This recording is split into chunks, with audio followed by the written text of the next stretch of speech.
This channel does not promote any violent, harmful, or illegal activities. All content provided by this channel is meant for an educational purpose only. Top quality और consistent performance के लिए सिर्फ silver pump नाम याद रखना। আসলে পাড়ায় পাড়ায় এত সমস্যা, এত মারপিট, পাড়ায় পাড়ায় টিচারের নাম দিয়ে চাকরির নাম করে টাকা নিয়েছে, কাটমানি, তারপরে এর জন্য কি বলে আপনার লক্ষ্মী ভাণ্ডারের জন্য কাট, এইসব নিতে নিতে পাড়ায় পাড়ায় এত সমস্যা, ওনারা চেষ্টা করলেও সমাধান করতে পারবেন না। সব জায়গায় মারপিট হবে, কলার ধরবেন নেতাদের সমাধান করতে গেলে। তাহলে কি আপনি মনে করছেন যে পাড়ায় পাড়ায় নেতারা যাবে না সাহস করে? না, যাবেন না তো, কতজন গেছে বলুন না, যায় কেউ? ওই 21 জুলাইয়ে এতে আসে, বাকি কোনো নেতাকে দেখতে পান? আর যে সবচেয়ে বেশি আলো করে বসে থাকতো কেষ্ট তাকে উঠতেই দিল না ডায়াসে। এই তো পরিস্থিতি। কতজনকে লুকোবেন আপনি আঁচলের তলায়? এই ডাকাতদেরকে মানুষ জবাব চাইবে, কলার ধরবে। এবং এরপর মমতা ব্যানার্জির হাতে পার্টিও নাই, সরকারও নেই, সমস্ত হুলিগানদের হাতে চলে গেছে।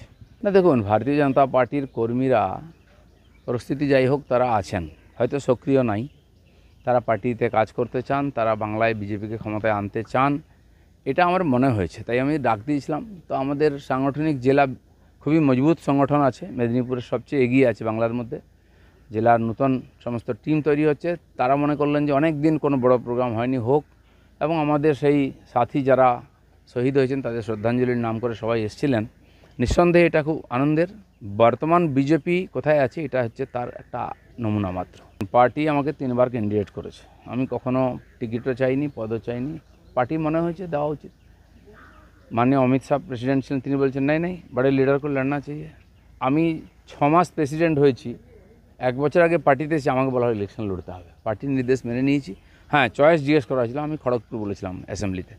পরের বারে 3 বছর পরে আবার বলে ইলেকশন লড়ো, জিজ্ঞেস করা হলো, আমি মেদিনীপুর বললাম, জিতেছি। তৃতীয়বার আমাকে কেউ জিজ্ঞেস করেনি, পার্টি যা বলেছে আমি গেছি, রেজাল্ট আপনারা জানেন। তো সেই জন্য পার্টিকে আমি বলে দিয়েছি, আমাকে যদি আপনি ইলেকশন লড়তে বলেন আমি লড়ব। আর আমি তো সংগঠন করার লোক।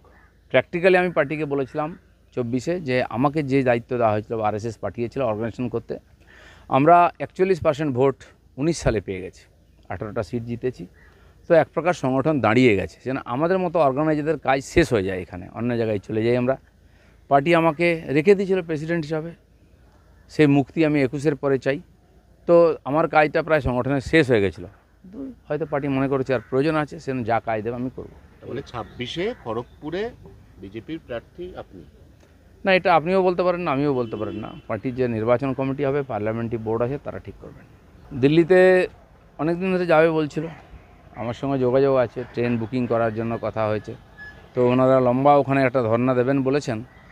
তো তাদের সে অধিকার আছে, তারা কেন্দ্র সরকারের মাননীয় রাষ্ট্রপতির দৃষ্টি আকর্ষণ করছেন যে তাদের প্রতি যে ইনজাস্টিস হয়েছে, এই শিক্ষিত ছেলেমেয়েরা যারা পরীক্ষা দিয়ে যোগ্যতার আধারে চাকরি পেয়েছিলেন, তাদেরকে কিছু চোর নেতার দুর্নীতির জন্য চাকরি হারিয়ে পথে বসতে হচ্ছে।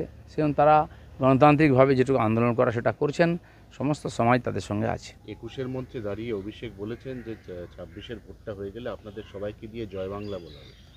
দেখা যাক, আমরা তো ওদের রামনবমী করিয়েছি, জয় শ্রীরাম বলিয়েছি, জয় বাংলা তো ওপাশে হচ্ছে। আর যারা জয় বাংলা বলছে তাদের অবস্থা দেখুন, আবার উল্টো আন্দোলন শুরু হয়ে গেছে।